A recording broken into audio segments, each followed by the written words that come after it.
Welcome to the market money magnet guys.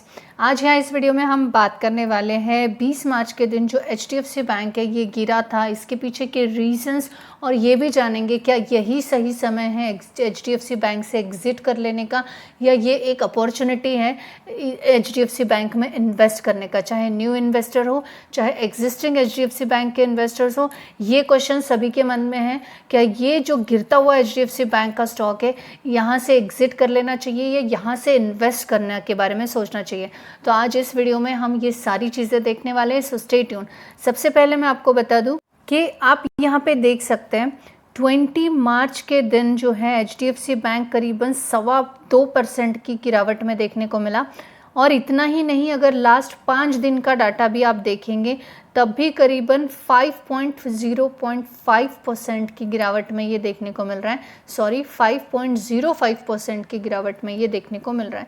Basically HDFC bank जो है हम जानते ही इंडिया की one of the largest private bank है और इसके मर्जर के बाद बहुत सारी नई एक्सपेक्टेशंस थी इन्वेस्टर्स की, लेकिन ये कुछ उल्टा ही गेम होता हुआ देखने को मिल रहा है इन्वेस्टर्स के साथ और 2% की गिरावट देखने को मिल रही है। तो अब हम देख लेते हैं पहले तो गिरावट के पीछे के रीजंस क्या है, and this is one of the opportunity to exist from the HDFC bank or to invest in the HDFC bank. So stay tuned.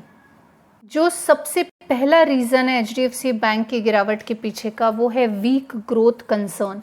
Investors जो है इनका स्लोअर देन एक्सपेक्टेशन जो लोन ग्रोथ है ये देखने की वजह से उनका एक रिएक्शन यहाँ पे देखने को मिला। स्पेसिफिकली अगर बात की जाए तो मर्जर के बाद HDFC बैंक के जो ग्रोथ थी ये फास्टर एक्सपेक्टेशन की ग्रोथ थी, लेकिन वैसा न होते हुए HDFC की एग्जिस्टिंग ग्रोथ से भी स्लोअर ग्रोथ देखने को मिली है।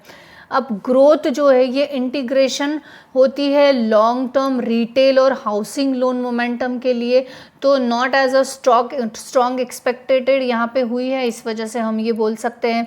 और ये क्रिएट करता है doubt about the near term earnings पे, यानी अगर एक जो HDFC की मर्जर के बाद की जो ग्रोथ एक्सपेक्टेड थी वो नहीं हुई, अब ये ग्रोथ नहीं हुई है तो लॉन्गर रिटेल इन्वेस्टर्स जो है और हाउसिंग लोन मोमेंटम जो है ये स्ट्रॉन्ग नहीं है एक्सपेक्टेशन के हिसाब से।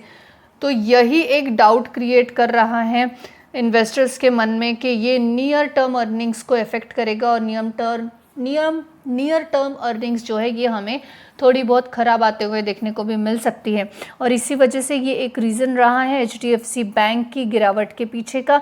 जो second and most important reason है वो है margin pressure.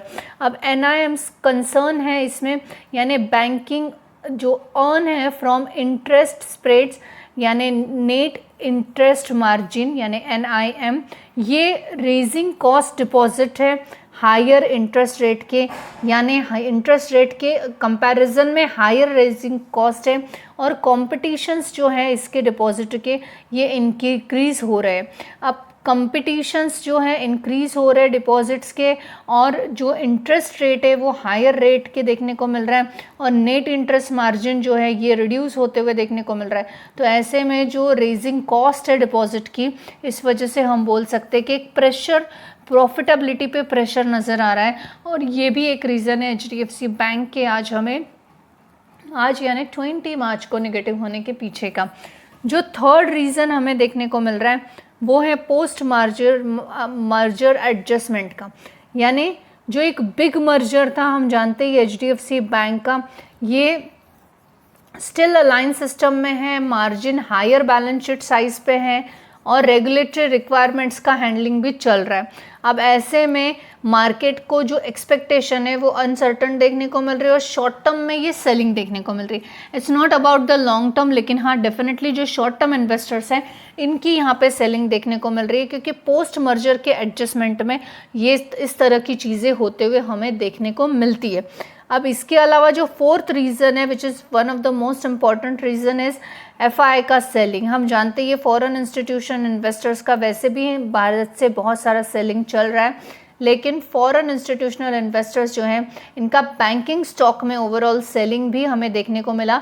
Global risk of sentiments भी देखने को मिल रहे हैं, मनी शिफ्ट हो रहा है सेफर और ग्लोबल असेट्स में और लार्ज कैप बैंक्स जैसे कि HDFC बैंक जो है इसमें ये हिट होते हुए देखने को मिल रही है, नेगेटिव होते हुए देखने को मिल रही है। ये भी एक बहुत इंपॉर्टेंट रीज़न है जिस वजह से HDFC बैंक जो है हमें नेगेटिव में होते हुए देखने को मिली है। 2% की गिरावट हमें इसमें देखने को मिली है। जो फिफ्थ रीज़न रहा है वो रहा है सेक्टर वाइड प्रेशर। अब ये सिर्फ HDFC बैंक के लिए नहीं है, लेकिन जो बाकी अदर बैंकिंग स्टॉक्स है ये भी हमें वीकनेस में देखने को मिल रहे हैं। प्रॉफिट बुकिंग देखने को मिल रही है after a rail rotation into the sector like in energy and metals में। तो ये चीज़ें सेक्टर वाइज देखने को मिल रही है। सभी सेक्टर, पूरे सेक्टर में ही फाइनेंशियल सेक्टर में गिरावट है।